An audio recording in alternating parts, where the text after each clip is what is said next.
Good evening, Daf Ayin Het Amud Aleph, a little past halfway down. We are going into the sugya. We're continuing the sugya of Rava. Rava said that when the word says, the pasuk says se, it includes other stuff as well. All right, so we tried a few cases to see what it was in case of inclusion. We knocked out each one. We're continuing. When did Rava say what his opinion? In regarding to redeeming your firstborn donkey, that you could redeem it on a different animal. You can't redeem the firstborn donkey with a calf, not a wild animal. Not with a slaughtered animal. Not with a terefa animal. Not with a hybrid animal. Koi. Pronounce it as kvi. Kvi is a safek animal. It's not what is it even is, whether it's a safek animal because we're not sure what it is, or it's an animal that we're not sure it's what its origins are. So is it an animal that we know what it is, but we don't know whether it's a chaya or behema, or it's a completely safek animal that we don't know who the parents are, quote unquote, to know whether or not it's a chaya or behema. So the pasuk said "se," and they refer that we're learning over here to teach you that you have to use these animals, not the others. The Gemara says, but according to Bazar, who says that you can use a hybrid animal for redeeming it. The Mishnah, who say you can use a hybrid for a donkey because it's considered a se. What does he use Ravad's halacha for? Elazar says, what would that teach you? In regarding to a female kosher animal that was with a non-kosher animal, impregnated by a non-kosher animal, and gave birth to a non-kosher animal. We'll explain in a second. It's excluding Rabbi Yeshua's idea, right? So Rava, according to Lazar, would be excluding Rabbi Yeshua. The according to Rabbi Yeshua, he learns from the fact that the pasuk said lambs and goats to teach you. It has to teach you that both of the parents have to be the same animal. So that already excludes the hybrid case that Rava mentioned right now. Elazar said, is that even possible to have a kosher animal being impregnated by a non-kosher animal? Gemara says, because we learned, Amud Bet, we learned the according to Rabbi Shimon, you hold that if you have a kosher animal that's right, so kosher animal usually has split hooves. Let's say you have a kosher animal that for some reason does not have split hooves.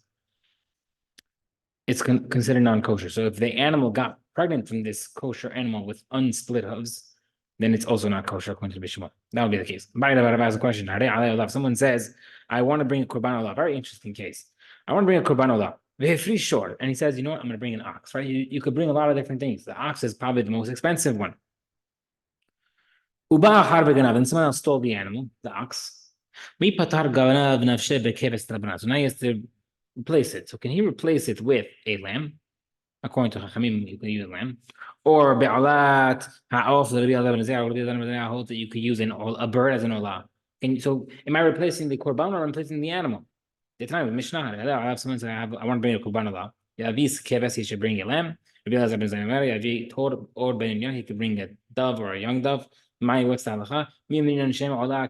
Do we say that the guy said, I want to bring a korban olah, and therefore I could replace it with anything if I stole it? Or perhaps, I could tell the guy, I want to do a big mitzvah bringing a beautiful ox. If you're replacing my animal, I want to replace it with an ox. How do we look at it? The Gemara says, after he asked the question, he answered it himself. He can replace any animal he wants, whether opinion you're holding like. Another question. Another explanation. Sorry, another way of when that. He learned it as follows. Rabbi says, someone says, I want to bring a korban olah, but if he's short and the guy brought an ox. Someone stole it. He can bring it instead. The thief can replace it with a lamb according to Hachamim, or an olah bird according to the wisdom of the If the thief, right, so Pasuk says he sold it or he slaughtered it. So now we're going to see what is considered an exclusion to that rule. Right? If you sold it or you slaughtered it, you pay 4 or 5. If the guy sold the entire animal with the exception of 1/100th, we'll explain what that means. Or he originally was a partner in the animal that he stole. Or he slaughtered it and it became an nevilah while he was slaughtering it. He slaughtered it incorrectly, lengthwise, or tore out the pipes instead of slaughtering it. Meshalem tashlum kefil ve'eno meshalem tashlum arba chamisha. In all these cases, he's patur from 4 or 5. The Gemara says, "My chutz me'echad me'ashav." What do you mean he, with the exception of 100? Marav, two explanations according to Rav. What's our one opinion is Rav?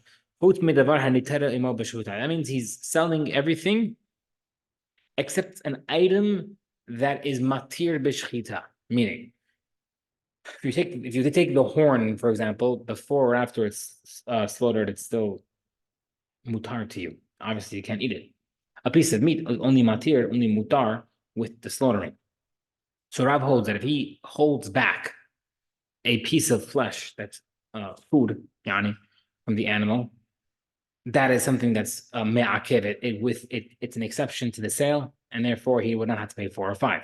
The Gemara says, the Maravi says, even if he sold it with the exception of its shearings, yani the wool on the back, also will hold back the 4 or 5 chiyuv. It'll be me'akev the 4 or 5.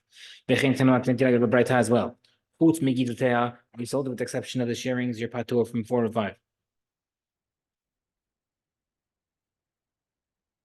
Mete, I have a question. The thief sold it, the animal, except where its front leg. He sold it except for the back leg. Except for the horn.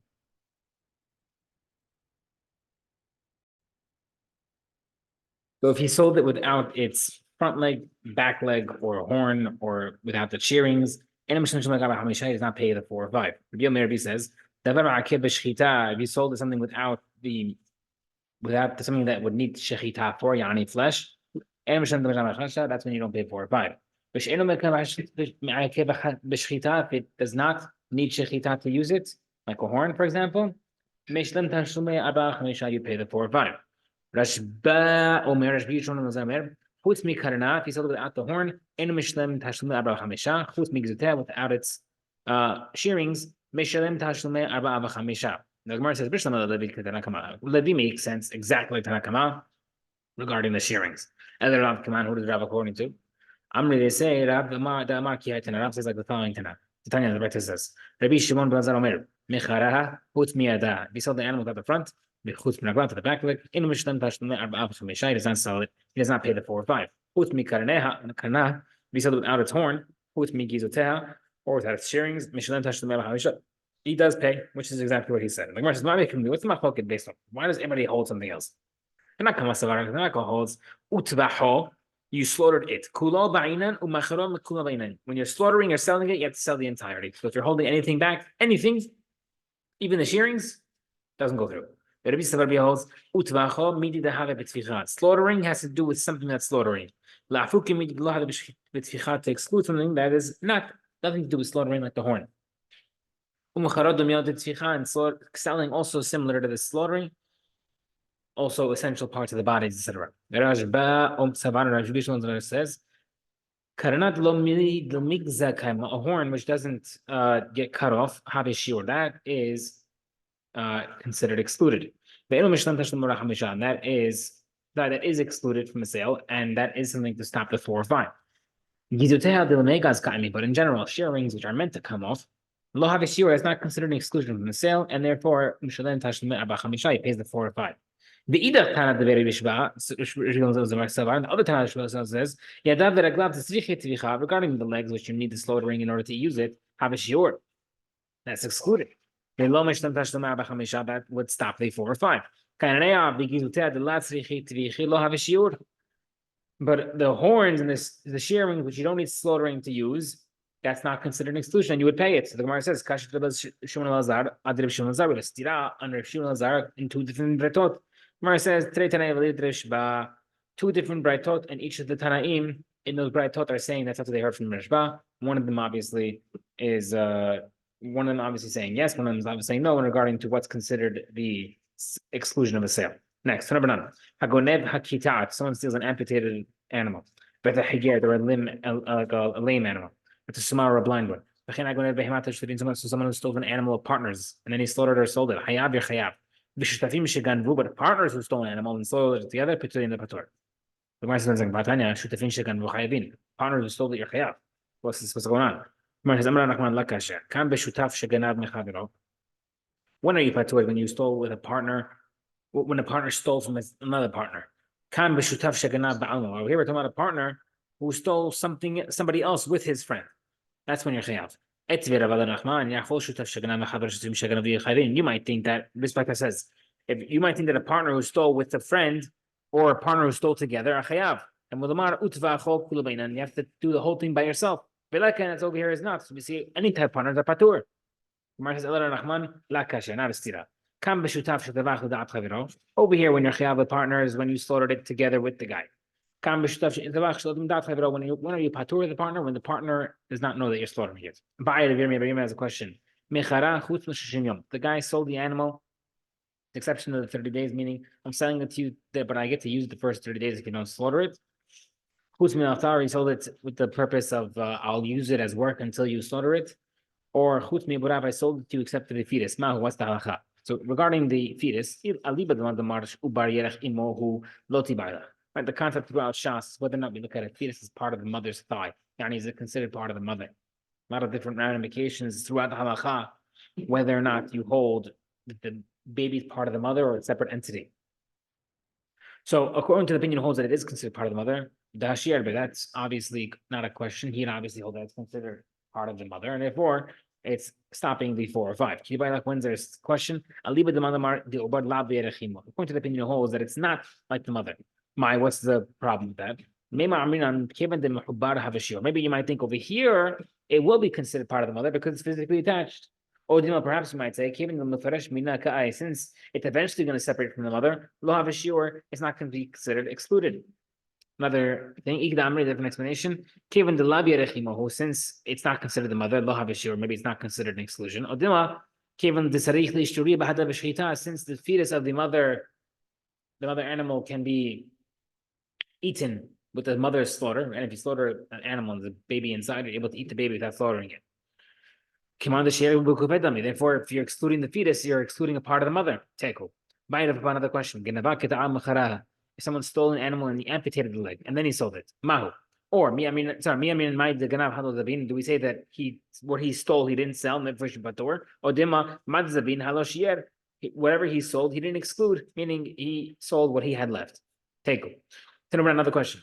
If someone stole an animal, gave it to his friend, and the friend slaughtered for him, if he stole an animal, gave it to another person, and he sold it for him. If he stole an animal, made it hekdesh. Or he stole an animal and he sold it on credit. He stole an animal and he swapped it for something else. He stole it and gave it as a gift. He stole an animal and paid his debt with it. Someone animal and he paid it credit debt. He stole an animal and sent it as a gift to his father-in-law's house. For his future wife. You pay 4 or 5. Now what's the hidush? The first part which teaches you that he stole the animal and gave it to somebody else to slaughter for him. The shliach ba'avira teaches you there is over here shliach ba'avira. Why? Even though in general there's no shliach ba'avira. If I tell you to go kill someone and you kill him, you're chayav, not me. There's no shlichut. You're not an extension of me in regarding for an avira. Over here there is. Why? My ta'ama utvacha slaughtering or selling it. What does it mean by combining them? Just like you have to have another person in order to sell. Also, if you use slaughtering through someone else, you'd also be chayav. Therefore, the next part of the Breta teaches you that if you stole made hekdesh, it also teaches you the chidush that we mentioned earlier. It doesn't make a difference who you're selling it to. If you sold it to another person or you sold it to hekdesh, you're chayav. New Mishnah. If you stole the animal from from the owner, and you slaughtered it or sold it outside the owner's property, if you stole the animal outside the owner's property and slaughtered it in the owner's property, if you stole and slaughtered it outside the owner's property, you're always chayav 4 or 5. Aval. Here's what we're trying to exclude. If you stole, slaughtered, and sold it in the guy's property, patur. That he found the animal and was trying to take it out of the owner's property, and then it died. And it didn't die because of what you did, patur, because you weren't koneh. Higbiyov, you picked it up, that's a kinyan. If you took it out of the property, then it dies, that's already an acquisition. Chayav for paying it. Now, in these cases, you're talking about where you told someone, hey, I have an animal. It's in that guy's property. Take it. It's my animal. So you're making someone else steal for you without them knowing it. So what's the case? If you gave it to a kohen for pidyon haben or the ba'al to pay your debt, to someone telling someone to watch it for you, to a borrower, the necessachar, someone a paid shomer, or the socher to a renter, and when that guy was pulling it out of that owner's property, it died. Patur. If the guy lifted it, or he took it out of the owner's property, the meant and it died. That's after kinyan. Hayav. We'll explain why we need this sugya, why we need these halachot. If it's similar to the other one, we'll stop here. Baruch Amen.